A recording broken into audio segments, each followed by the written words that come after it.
Hello everyone, কেমন আছো তোমরা সবাই? আমার একটা দাদার বিয়ে ছিল, তাই আমি অফিস করে লাস্ট বাসে আমি আর মা বেরিয়ে পড়েছি বিয়ে বাড়ি। ওখানে গিয়েই রাত্রে খেতে চলে গেছি বৌমনির সাথে।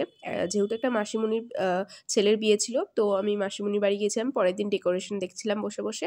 তারপর আমরা নিজেরাও রাত্রে তৈরি হয়ে নিলাম। এরপর যাবো। আর এই বিয়েবাড়ির সিজন তো চলেই গেল প্রায়, আর আমি বিয়েবাড়ি ভ্লগ দেবো না। আর এখানে আমি বলছিলাম যে যদি লুকটা পছন্দ হয় তাহলে আমি এই লুকটা শেয়ার করবো তোমাদের সাথে, কারণ এটার আমি কোনো আগে থেকে ভিডিও নিইনি, তাহলে সেম লুক ক্রিয়েট করে তোমাদের সাথে আবার শেয়ার করবো, এটাই বলছিলাম। আর বলো কিন্তু কেমন লাগছে এমনিও।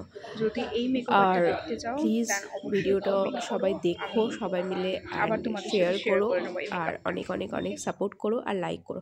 তো ফার্স্টেই শীতকালে গরম গরম চিকেন পকোড়া, আর বিয়েবাড়ির চিকেন পকোড়াটা আলাদাই টেস্ট হয়, আর তার সাথে ছিল কফি। এরপর আমি এত ভিড় এখানে, আর এটা একটু গ্রাম সাইডে ছিল, তো ভীষণ কিছু এক্সপেক্ট করো না, যেমন নর্মালি হয়। তো আমি এখানে ফুচকাও খেয়ে নিলাম, কিন্তু ফুচকাটা খুব একটা টেস্টি ছিল না, তো আমি ওই 3-4টে মতো খেয়েছিলাম। তারপর এখানে হচ্ছিল অনুষ্ঠান, একজন ছেলে মেয়ে মহিলার গলায় গান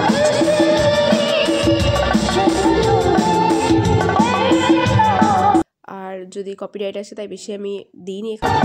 এরপর এখানে রান্না বান্নার জায়গা বা কীভাবে ওরা সব ম্যানেজ হচ্ছিল সেগুলো একটুখানি ভিডিও নিয়েছিলাম, অ্যান্ড ওরা সার্ভ করছিল।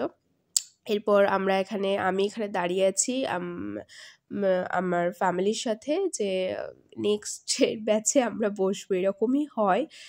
এদিকে এখনও বুকেই সিস্টেম আসেনি অতটা। তো এখানে আমি ভিডিও নিচ্ছিলাম নিজের, আর পেছনে একজন ছেলে ছিল যার মনে হচ্ছিল যাই হোক। আর এখানে বোতলগুলো দেখেছো কি এমন অবস্থা। আর এখানে চলে এসেছিলো স্যালাড আর চিকেন সাটে, সেটা সুন্দরভাবে খেয়ে নেব। আর তোমরা একটু আমার সাথে দেখতে থাকো। হ্যাঁ, তোমরা খাবার অ্যান্ড বিয়েবাড়ি এনজয় করো আমার সাথে।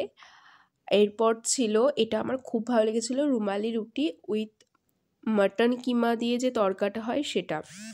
আর বিশ্বাস করে এটা এভাবে দিয়ে খেতে এত সুন্দর লাগছিল, এটাই বেস্ট লাগছিল। তারপর ছিল বাসন্তী পোলাও, আর ছিল হচ্ছে গলদা চিংড়ি কিছু একটা আইটেম ছিল যেটা মনে পড়ছে না এই মুহূর্তে। তারপর ছিল মাটন। বাট ওই রুমালি রুটি আর তরকা খাওয়ার পর এগুলো না আর ঠিক ভালো লাগছিল না, বাট তাও। আর আমি খুব খেতে ভালোবাসি না, বাট আমার সব আইটেম অল্প অল্প করে টেস্ট করতে ভালো লাগে।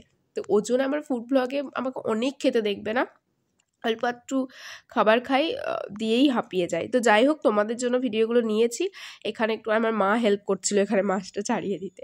যাই হোক, এরপর ওটা দিয়ে একটু খাওয়ার পর তারপর মাটন চলে এসছে। মাটন দিয়ে কিন্তু মাটনটা খুব জুসি ছিল না, একটু চিউই টাইপের ছিল। তো যাই হোক, সেটাও সুন্দরভাবে খেয়ে নিলাম। আর এদিকে বৌমনি তাড়াতাড়ি করছে যে ওখানে নাচছে সবাই, ওখানে গিয়েও নাচবে, ওই জন্য বলছে আমাকে তাড়াতাড়ি খেতে। বাট আমি সেই আস্তে আস্তে খেয়ে যাচ্ছি। এরপরে চলে এসেছিলো চাটনি পাঁপড়, যেটা পাঁপড় দিয়ে চাটনিটা খেতে অসম্ভব সুন্দর লাগে। বাট তারপরে এই যে রসগোল্লা আর সন্দেশ, এটা আর ঢুকছিল না, ওই একটু একটু করে টেস্ট করেছি। তারপর আমরা আইসক্রিমটা মোটেও ভালো লাগেনি।